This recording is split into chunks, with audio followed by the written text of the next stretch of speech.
Assalamualaikum warahmatullahi wabarakatuh. Salam sejahtera untuk kita semua. Apa kabarnya rekan-rekan, mahasiswa, mahasiswi Universitas Dian Nusantara? Kita berjumpa kembali di mata kuliah pengantar ekonomi mikro. Di hari ini di pertemuan yang ke-15. Tidak terasa kita sudah memasuki pertemuan yang ke-15. Mudah-mudahan Allah Subhanahu wa taala Tuhan yang Maha Esa memberikan kita keberkahan, kesehatan, sehingga kita bisa menyelesaikan mata kuliah ini dengan sukses dan lancar.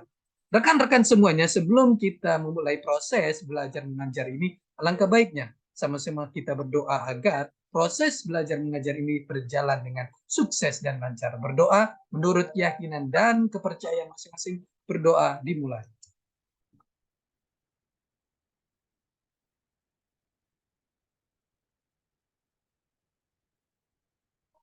Selesai.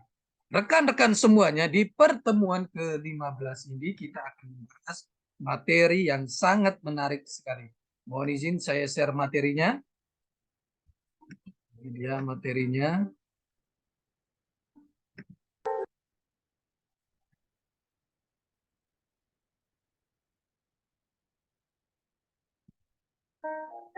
Di pertemuan ke-15 ini kita akan membahas materi konsep pasar persaingan bersempurna, pasar monopoli, pasar oligopoli, dan pasar monopolistik. Konsep pasar persaingan sempurna, pasar monopoli, pasar oligopoli, dan pasar monopolistik. Lihat di sini.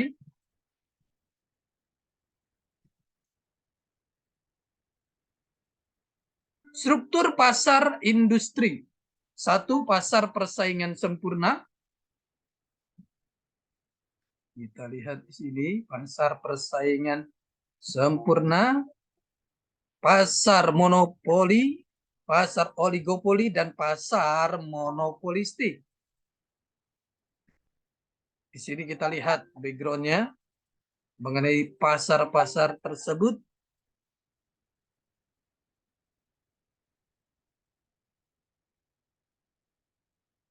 Mulai dari pasar persaingan sempurna, many firm, free entry, homogeneous product, monopolistic competition, many firm, free entry, differentiasi product, oligopoly, few firm, limited entry, one or differentiated product, monopoly, one firm, no entry, one product.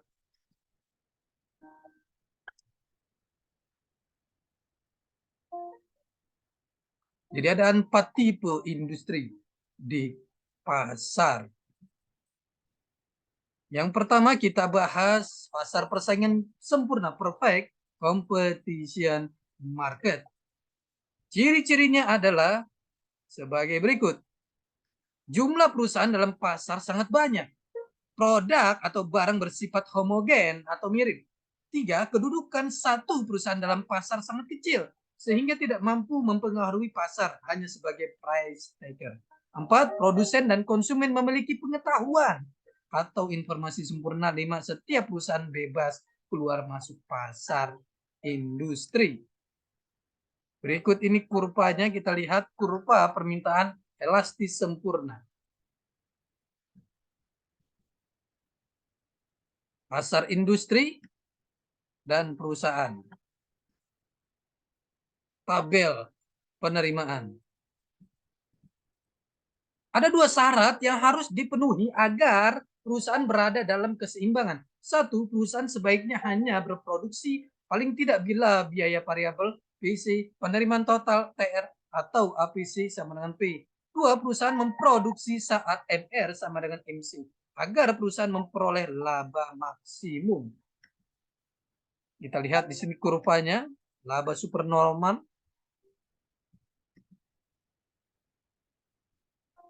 Ini dalam kondisi titik impas, MC dan AC bertemu. Dalam keadaan rugi, seperti ini.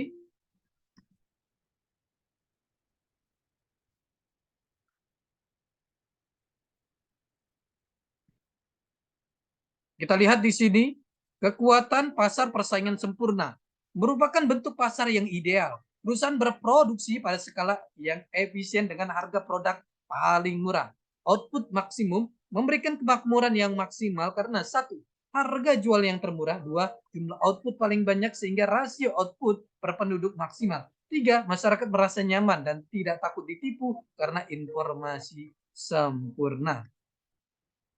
Kelemahan dalam pasar persaingan sempurna, kelemahan dalam hal asumsi. Asumsi yang dipakai dalam pasar persaingan sempurna mustahil terwujud. Kelemahan dalam pengembangan teknologi. Dalam jangka panjang, perusahaan dapat laba normal, sehingga apakah mungkin perusahaan dapat melakukan kegiatan riset. Konflik efisiensi keadilan. Yang kedua, kita masuk ke pasar monopoli, imperfect competition market. Ciri-cirinya adalah satu, hanya ada satu penjual. Dua, produk yang dijual tidak ada penggantinya atau no substitusi. Yang ketiga, hambatan untuk masuk pasar sangat kuat. Penyebab terjadinya monopoli. Satu, adanya penguasaan suatu sumber daya inti. Dua, adanya penguasaan teknik produksi tertentu. Tiga, adanya penguasaan hak paten untuk produk tertentu merupakan unsur yuridis. Yang keempat, pemberian pemerintah. Yang kelima, biaya produksi lebih efisien dibanding produsen yang lainnya. Monopoli alamnya. Berikut kurva permintaan monopoli. Tabel penerimaan. Kurva penerimaan monopoli. Profil monopoli kita lihat di sini. Laba sama dengan P min AC dikali Q. Kita lihat di sini 10 min 8 kali 20 maka sama dengan 40. Perbandingan, kita lihat di sini perbandingannya. Pasar persaingan sempurna P sama dengan MC. Pasar persaingan monopoli P lebih besar dari MC. Nah, ini adalah perbandingannya. Perbandingan efisiensi. Diskriminasi harga, praktek menjual produk dengan harga yang berbeda-beda kepada konsumen yang berbeda-beda. Misal tarif telepon siang dan malam, PLN daya 450 tarif lebih murah dibanding daya 900 atau 1300. Syarat diskriminasi harga, produk memungkinkan bisa segmentasikan. Jarak memungkinkan untuk dilakukan pembedaan harga. Ini contoh-contoh soalnya.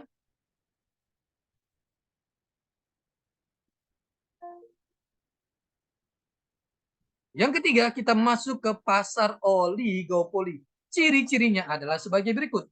Satu, terdapat sedikit penjual. Dua, terdapat sedikit rintangan untuk memasuki industri oligopoli. Tiga, keputusan harga yang diambil oleh suatu perusahaan harus dipertimbangkan oleh perusahaan yang lain dalam industri. Empat, produk mempunyai ukuran standar. Jenis oligopoli. Satu, oligopoli dengan kerjasama. Dua, oligopoli tanpa kerjasama. Kita lihat satu oligopoli dengan kerjasama. Kita lihat di sini, yaitu apabila perusahaan yang ada dalam industri bersepakat untuk melakukan kerjasama, misalnya dalam hal penentuan harga maupun jumlah produksi. Dua, oligopoli tanpa kerjasama, yaitu apabila perusahaan yang ada dalam industri tidak melakukan kesepakatan atau kerjasama. Masih keuntungan jangka pendek untuk suatu perusahaan yang beroperasi dalam pasar oligopoli ini. Kurvanya kita lihat. Suatu pasar atau industri terdapat dua perusahaan yang bersaing menyediakan barang X. Ini adalah contoh-contoh soalnya. Yang keempat, kita masuk ke pasar monopolistik. Ciri-cirinya adalah produsen banyak, produsen beraneka ragam, iklan sangat penting, hambatan untuk memasuki industri kecil. Contohnya adalah perusahaan kosmetik, makanan, minuman, obat-obatan.